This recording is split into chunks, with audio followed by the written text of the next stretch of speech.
જ્યાં માઇલો આસપાસ કોઈ નથી, ત્યાં પીડાનો અવાજ સાંભળનાર કોણ?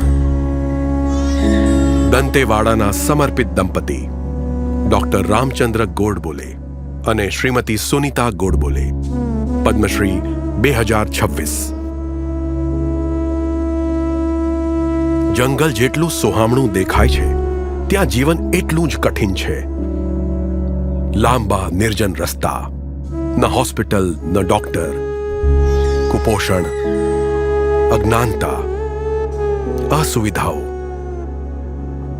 આદિવાસી જીવનમાં પળ પળ અનિશ્ચિતતા।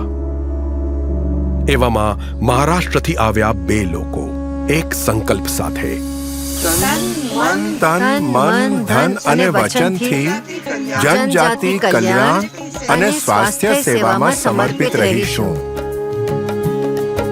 મારો ઉદ્દેશ્ય હતો કે અમે આદિવાસી ક્ષેત્રમાં જઈને લોકો માટે કામ કરીશું। એમને સ્વાસ્થ્ય સેવાઓ કેટલી મુશ્કેલીથી મળે છે એ જોયા પછી મને લાગ્યું કે અમારું નાનું અમથું જ્ઞાન પણ આદિવાસી ક્ષેત્રમાં કોઈનો જીવ બચાવી શકે છે। જ્યારે આ સમજાયું ત્યારે એ જ ઉદ્દેશ્ય બની ગયો। આ દંપતીએ તેમનું આરામદાયક જીવન છોડી આદિવાસી કલ્યાણને જ તેમનું લક્ષ્ય બનાવ્યું।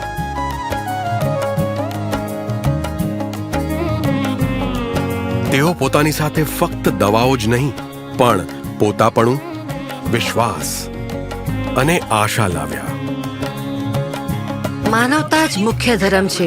જો તમને કામ કરવું હોય કે સેવા કરવી હોય તો મનમાં માનવતાની ભાવના હોવી જ જોઈએ। આપણા જનજાતિ સમાજ, આપણા આદિવાસી સમાજ માટે જે નિર્બળ છે એમની મદદ કરવી અમારું કર્તવ્ય છે।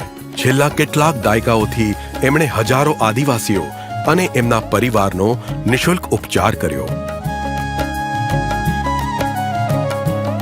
આરોગ્ય શિબિર કર્યા। તેમણે કુપોષણને સુપોષણમાં બદલ્યું।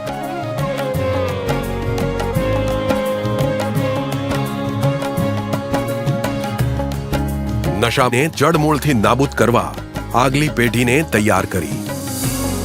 હું ગુટખા, તમાકુ, દારૂ નું સેવન ક્યારેય નહીં કરું। એમના વર્ષોના પ્રયત્નો આદિવાસી સમાજમાં પરિવર્તન લાવવા લાગ્યા। જો તમે તન મન અને બુદ્ધિથી કામ કરવા માંગો છો તો તેમાં પ્રેમ પણ ઉમેરો। તમે વધુ સારી રીતે કામ કરી શકશો। અને તેઓ રોજ સવારે એ જ સંકલ્પ સાથે નીકળી પડે છે।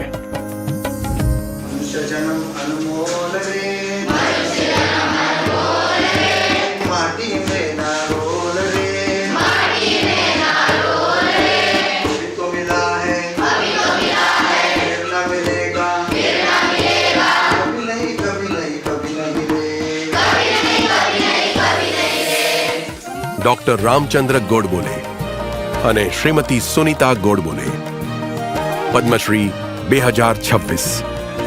કોટી કોટી નમન।